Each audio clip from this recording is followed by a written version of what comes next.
वर्षांवर सत्य सांगणारा सिनेमा समोर आहे।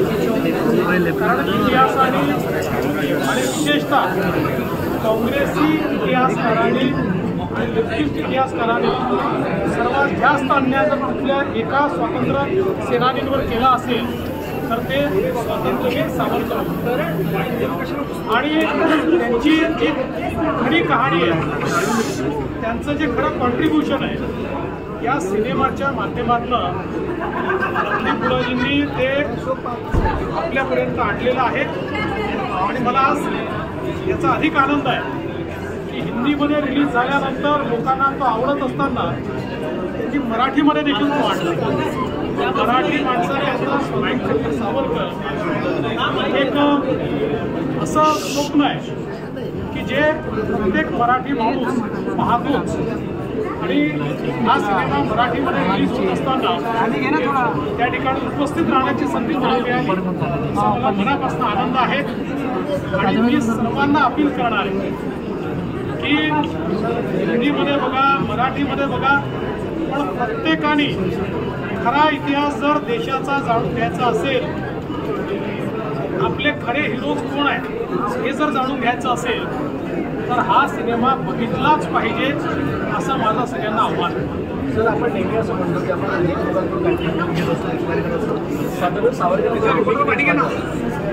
स्वातंत्र्यवीर सावरकरांचं जे चरित्र आहे हे 360 डिग्री एक अत्यंत विलक्षण बुद्धिमान व्यक्ती, एक लीडर आणि लीडर अशा प्रकारचे स्वतंत्र सेनानी, एक समाजसेवक, एक जाती प्रथेच्या विरुद्ध लढणारे सुधारक, मराठी भाषेला समृद्ध करणारे साहित्य, मराठी भाषेला नवीन शब्द देणारे साहित्य, अशा अनेक त्यांचे जे कसोरे आहेत हे सगळे वेगवेगळ्या प्रकारच्या प्रेरणा देतात।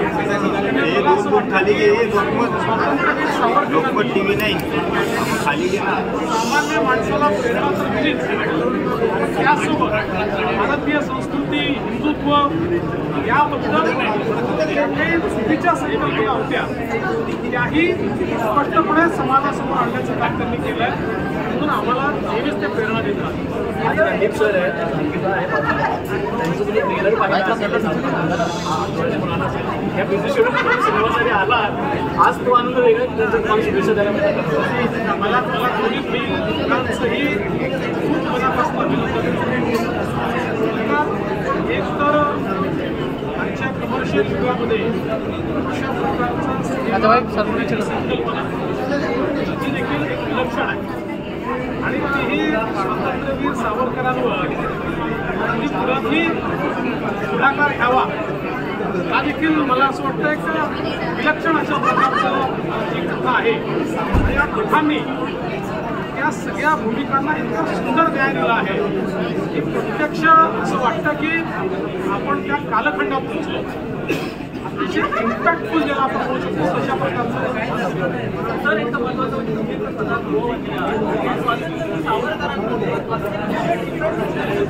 म्हणजे आपल्याला गमतीच्या भावना आणि ते तुमच्या वाचनामध्ये आलेले आहे, मी सगळंच त्यांचं वाचलेलं आहे। मला असं वाटतं की त्यांना काही शब्दांमध्ये त्यांची व्याख्या करणं, डिफाईन करणं अतिशय त्यांचे जातीविच्छेदक निबंध जर आपण बघितले तर त्यांनी जाती प्रथा का आली आणि त्यांनी कसा आपला नाश केला आणि ती कशी दूर केली पाहिजे याबद्दल त्यांचे विचार हे विलक्षण आहेत।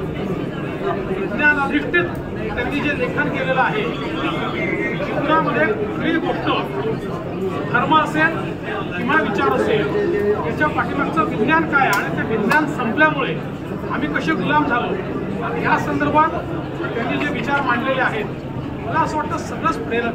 आणि आपल्याला याची कल्पना देखील आहे की क्रांतिकारकांची एक फळी त्यांनी तयार केली। जोसेफ मॅझिनीचं चरित्र लिहिल्यानंतर त्यांनी जी प्रेरणा त्यांनी उभी केली आणि त्यानंतर ते पहिले व्यक्ती होते की ज्यांनी इंग्रजांचा नरेटिव्ह संपवला की 1857चं युद्ध हे शिपायांचं बंड नव्हतं, भारतीय स्वातंत्र्याचं पहिलं समर्थन होतं।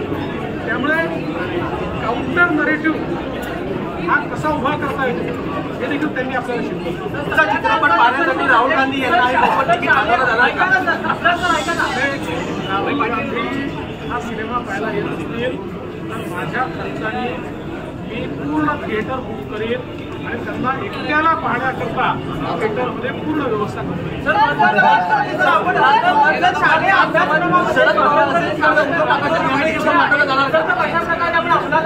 आहेच आणि मला असं वाटतं की त्यांच्या या सगळे जे विषय मांडले आहेत त्या संदर्भात वेगवेगळ्या प्रकारे पाहिजे.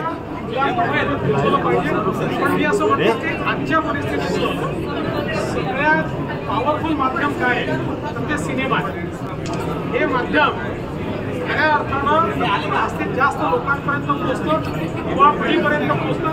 म्हणून आमचा हा प्रयत्न असेल की आमच्या युवा पिढीने हा सिनेमा बघितलाच पाहिजे.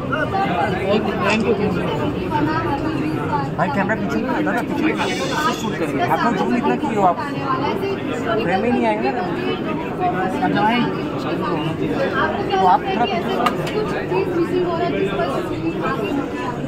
मैं एक ही बात कहना चाहता हूँ कि एज अ सोसाइटी हम लोग इवॉल्व हो रहे हैं और एक प्रकार से जो सांस्कृतिक पुनर्जागरण देश में प्रधानमंत्री मोदी जी के नेतृत्व में शुरू हुआ है उसमें आज सब लोग बोल्डली अपनी सच्चाई को सामने रखना चाहते हैं. हम लोगों ने अंग्रेजों का इतिहास पढ़ के और मैक्स मुलर का इतिहास पढ़ के अपने हीरोज को भुला दिया. मानो हमारी सभ्यता ये अंग्रेजों के कारण आई. इस प्रकार की हमारे मन में भी एक संकल्पना तैयार हुई.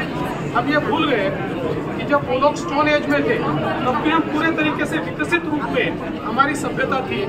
तो आज मैं ऐसा मानता हूँ कि हमारे सांस्कृतिक पुनरुत्थान का एक जरिया इस प्रकार की फिल्में हैं जो हमने एज अ कंट्री या हमारी पॉलिटी में, पॉलिटिक्स में, हमारी राजनीति में हमने क्या भूल की है, उसके क्या परिणाम हमने भोगे हैं, इसको बोल्डली आज हम डिस्कस कर पा रहे हैं. मैं मानता हूँ बहुत अच्छी बात है.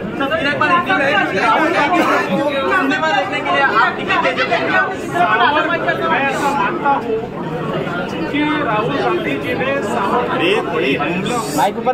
को समझा है, इसीलिए वो बेसिर पैर की बातें सावरकर जी के बारे में कहते हैं. तो मैं निश्चित रूप से उनको अपील करता हूँ कि राहुल गांधी जी भी सावरकर इस सिनेमा को देखें.